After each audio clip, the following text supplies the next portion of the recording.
Sekolah Dasar Negeri 2 Tonje menjadi duta Kecamatan Denpasar Utara dalam Lomba Pembinaan dan Penilaian Penanggulangan Kanker Terpadu Paripurna PKTP tingkat Sekolah Dasar Kota Denpasar tahun 2016. Sekolah tersebut dinilai dan dievaluasi tim Kota Denpasar di sekolah setempat pagi tadi.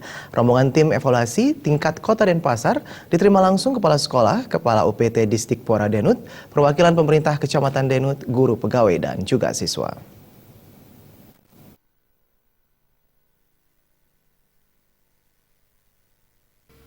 Kepala UPT Distrik Pora Kecamatan Denpasar Utara, Ketut Sudi mengatakan, SD Negeri 2 Tonja dipilih mewakili Kecamatan Denpasar Utara dalam lomba evaluasi PKTP tingkat sekolah Kota Denpasar karena melihat letak geografis SD Negeri 2 Tonja yang strategis untuk mengimbaskan program PKTP.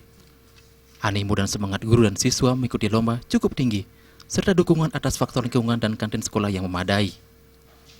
Keikutsertaan SD Negeri 2 Tonja sebagai bentuk ikut mensukseskan program 4P dan evaluasi PKTP ini sebagai bentuk sosialisasi kepada siswa sekolah tentang penyakit kanker sejak dini, apalagi kini kanker merupakan pembunuh nomor 2 setelah penyakit jantung. Sehingga harapannya setelah ini mereka bisa mensosialisasikan bahaya kanker kepada lingkungan sekitar. Sosialisasi dini bagi anak-anak yang nantinya merupakan generasi penerus kita yang akan melanjutkan kehidupan ini, kehidupan bangsa dan negara dengan sendirinya. Dan kenapa dipilih sekolah? Karena sekolah itu mempunyai fungsi sosial juga. Anak-anak itu bagian daripada masyarakat. Nanti di masyarakatlah anak-anak bicara, mengimbaskan pengetahuan mereka kepada keluarga-keluarga terdekat, kepada teman-teman terdekat. Itu, Pak. Kepala Sekolah SD Negeri 2 Tonja, Mandeswarsana mengatakan, untuk menghadiri lomba evaluasi PKTP ini, pihaknya telah melakukan persiapan yang maksimal.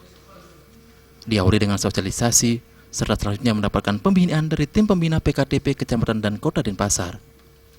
Pihaknya juga mengucapkan terima kasih kepada pihak Camat Denpasar Utara yang telah memberikan kepercayaan kepada SD Negeri 2 Tonja mewakili Kecamatan Denpasar Utara. Persiapan awal daripada lomba penanggulangan kanker terpadu paripurna yang sering disingkat dengan PKTP. Pertama kali adakan sosialisasi dari tim pembina kecamatan untuk persiapan lebih awal. Kemudian sosialisasi terkait dengan lomba maupun instrumen-instrumen yang berkaitan dengan penilaian lomba PKTP tingkat Kota Denpasar. Di samping itu, dengan adanya kerjasama dan komitmen kami bersama dengan komite, warga sekolah, guru, pegawai, dan pembina kantin. Sementara itu, Ketua Tim PKTP Kota Denpasar untuk SD Negeri 2 Tonja, Gusti Agung Ayu Mas Widyastuti mengatakan, PKTP ini merupakan pemberian pendidikan secara dini kepada anak-anak mengenai pencegahan agar terhindar dari penyakit kanker, dengan menghindarkan mereka untuk mengkonsumsi makanan mengandung pewarna dan pengawet. Berbagai penilaian dilakukan oleh tim evaluasi, mulai dari administrasi sekolah, kebersihan kantin, toga sekolah, simulasi tentang PKTP, KUR, serta penyuluhan penyakit kanker.